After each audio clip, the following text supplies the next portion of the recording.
Good night, goblins, ghouls, and moribund fools. This is my final form, and welcome to my YouTube channel.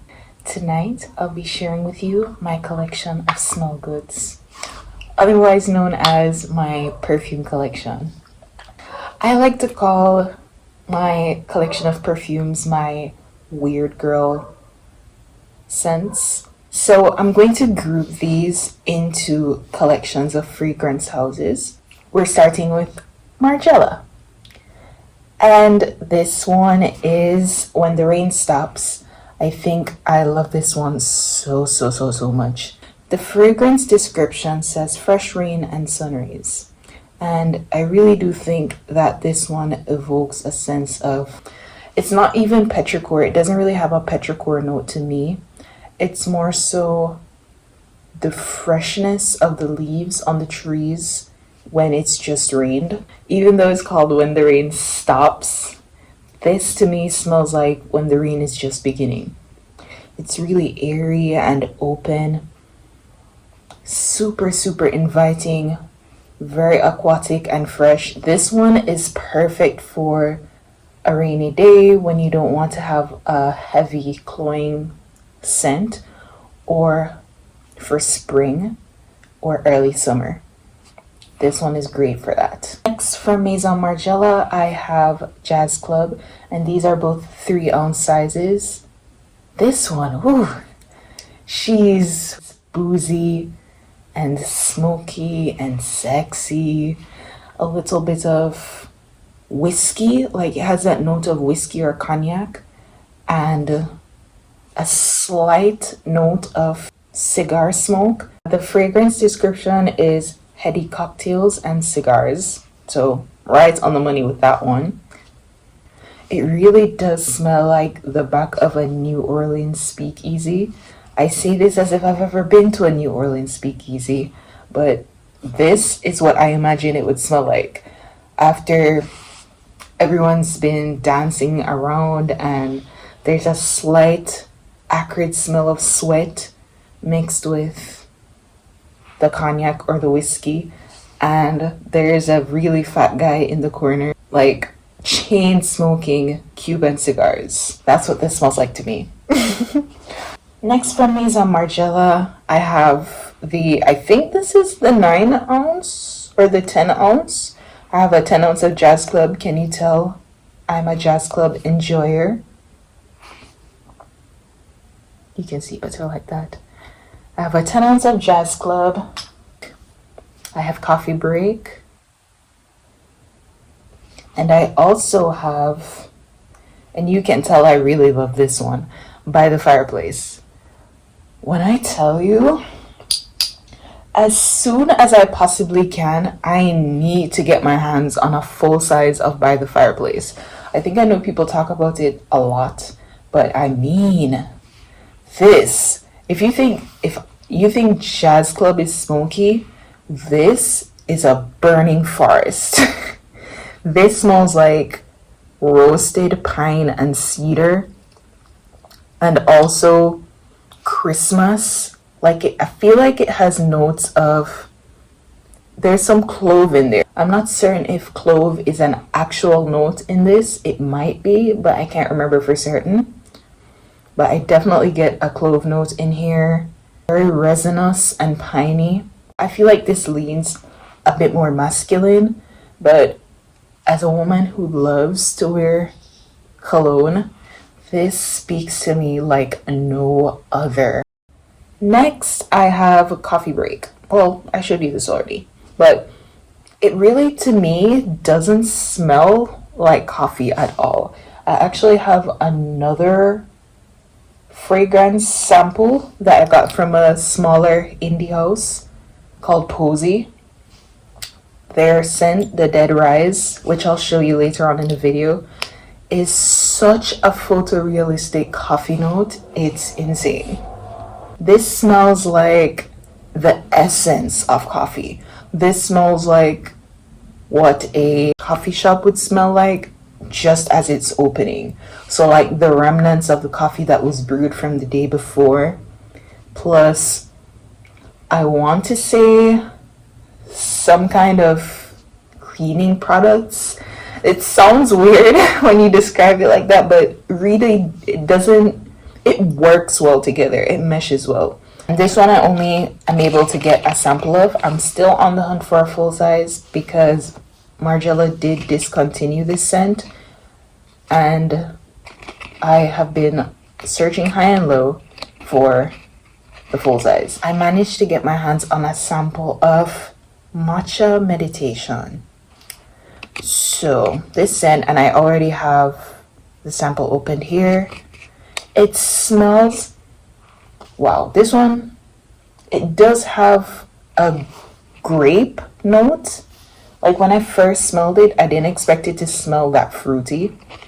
And obviously it doesn't have a grape note listed, but whatever the combination of jasmine tea and matcha, it smells like grape in here. But when you spray it, the initial, like the first, I want to say the first minute after spraying Matcha Meditation, it smells like the yummiest photorealistic matcha. And I am an avid matcha enjoyer, an avid tea enjoyer. I like to call myself a tea connoisseur. Matcha Meditation smells, within the first opening notes, very photorealistic matcha, and I wish it lasted much longer than it does. And in the dry down, you get a lot of that white chocolate, and there's like a slightly nutty note in there at the dry down, which is very appealing. I like to mix this with Eilish #1 as well. So like a vanilla matcha latte kind of situation. This Eilish #1 and Snow Moon Magic, which I'm also going to show you shortly, god tier combination. I'm going to bring my perfume tray a little closer to me here. So that's all I have for Maison Margiela. Those are all the scents I have from Margiela. So next we're going into a little bit of the indie houses. First I have Snow Moon Magic by Sorcellery Apothecary, and this is my first scent from Sorcellery Apothecary. I also, when I purchased this, received a sample of the Ghost Wants birthday cake. Very tiny sample. This scent, that's the Ghost Wants birthday cake. It's very ginger heavy, like ginger and peach. So the notes on the Ghost Wants birthday cake are ginger spice peach cake, which I feel is the most prominent scent there, cinnamon, Australian sandal, vanilla bean ice cream. The apple scented perfume was an apple perfume from Ellis, Brooklyn. I forget the name right now, but that was a perfume house. And whenever I layered that perfume with the Ghost Wants birthday cake, 10s across the board. Like, I didn't like this on its own, but mixed with that perfume, it was everything. When I got this, it actually inspired me to try a peach and ginger tea that I saw in the supermarket. And it smelled, I kid you not, it smelled exactly the same. I also have Snow Moon Magic, the coveted Snow Moon Magic. And this I fell in love with immediately. The scent of this reminds me of Christmas 2024, where I was having hot chocolate with candy canes and dressed in my flannel Christmas pajamas and was watching Christmas movies all day long and eating vanilla chai sugar cookies.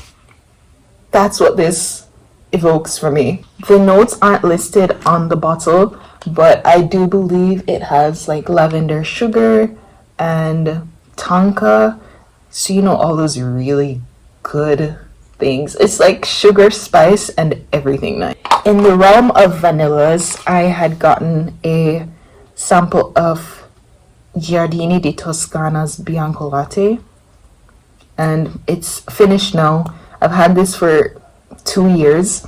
I want to say this is one of my favorite vanilla scents that I own, and I have wanted the full size of this for, I want to say, 3 years now. And I still have yet to get my hands on it because it's $150. But I'll get it. I'll get it eventually. I'm actually planning to gift myself it for Christmas.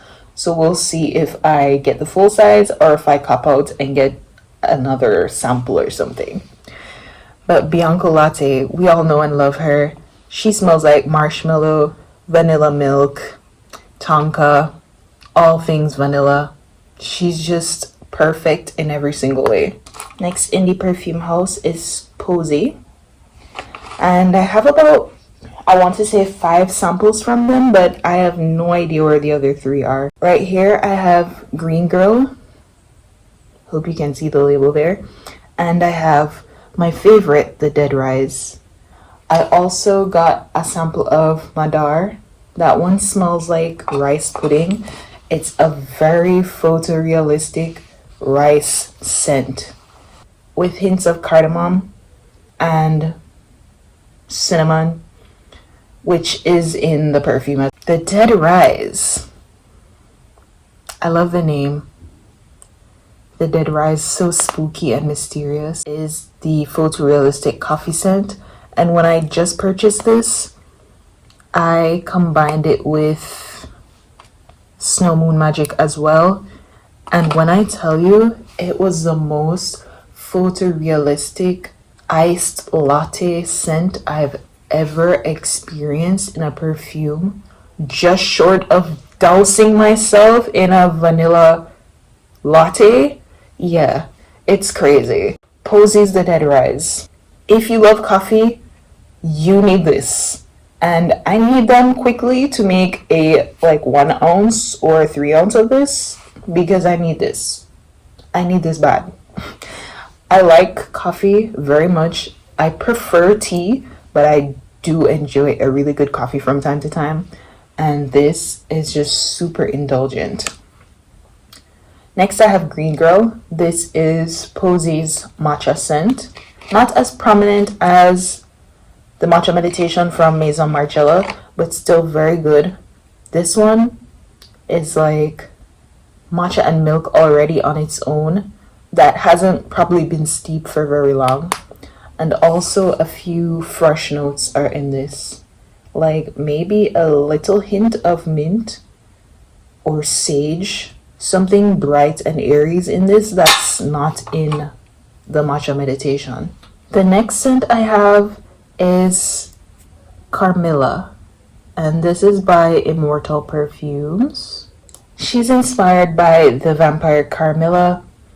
This perfume actually has a blood note in there, which I found extremely intriguing. As someone who is obsessed with vampire media and vampire lore, I needed this immediately.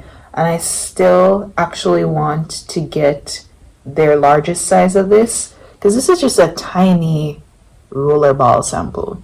It has notes of cinnamon and cherry, super alluring, super sexy, and it has that blood note in the dry note. I do find that, I'm not sure if it's the metallic essence of the blood note that I don't fully enjoy in the dry note, but the opening is beautiful and fruity. You get that from the cherry and the blackberry, which I believe is in this as well, and the cinnamon note. This perfume has my absolute favorite rendition of cinnamon in any perfume that I've smelled. Next, I have one of my favorite. This is Commodity Milk's Expressive. I have yet to try the bold. This is their milk expressive scent, and it smells so delicious, like toasted marshmallows and vanilla syrup, and it has a little bit of musk in there, which I hardly find in vanilla perfumes, but I quite enjoyed it in this. On the topic of designer, I have 2 Vivienne Westwood perfumes. I hunted high and low for these on eBay.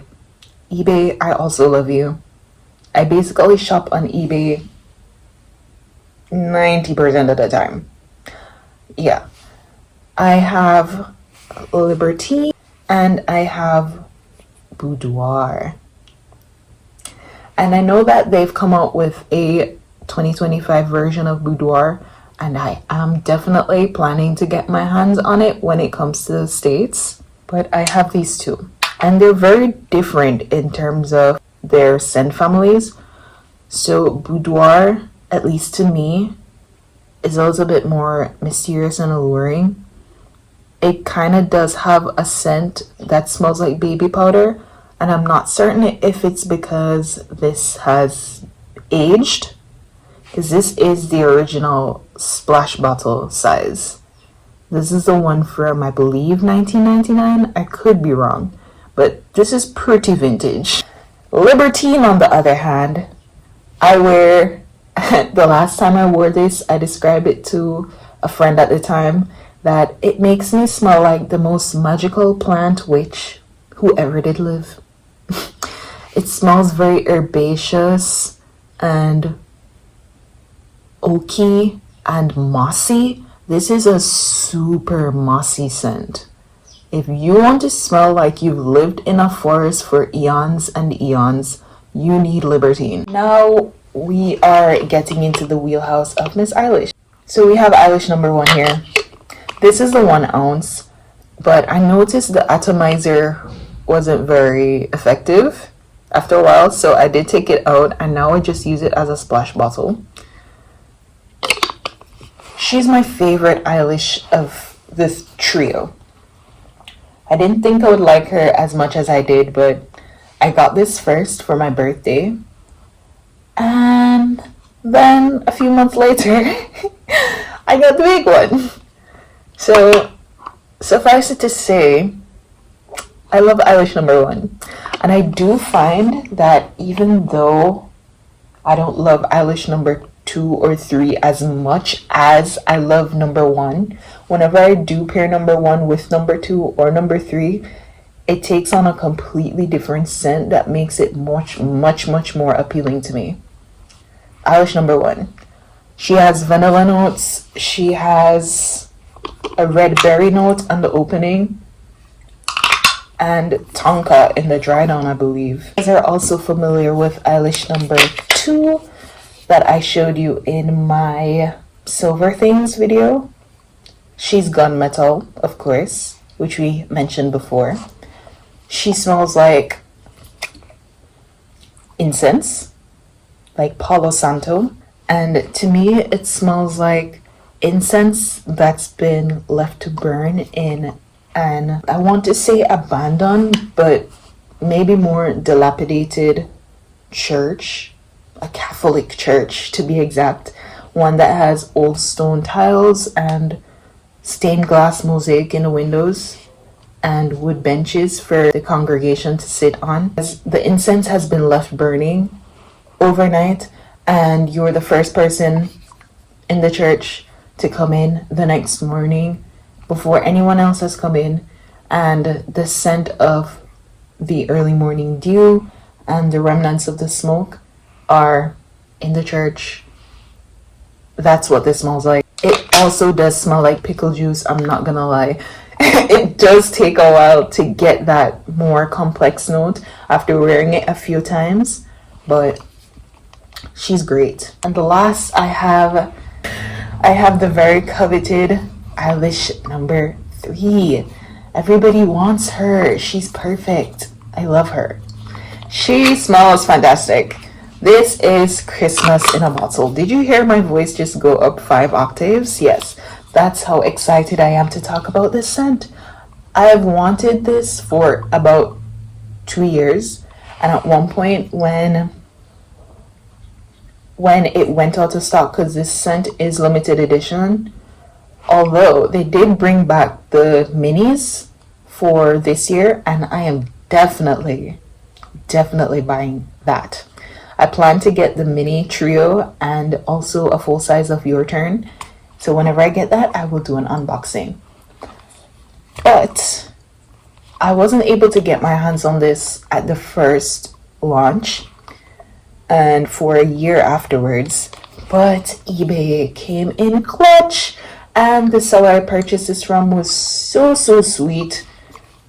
It was meant to be, you guys. It really was meant to be. Eilish number 3 smells like you're walking through a pine forest on the very first day of Christmas or the very first day of December, and it hasn't yet snowed, but you know it's going to start snowing. You can smell it in the air, and it smells like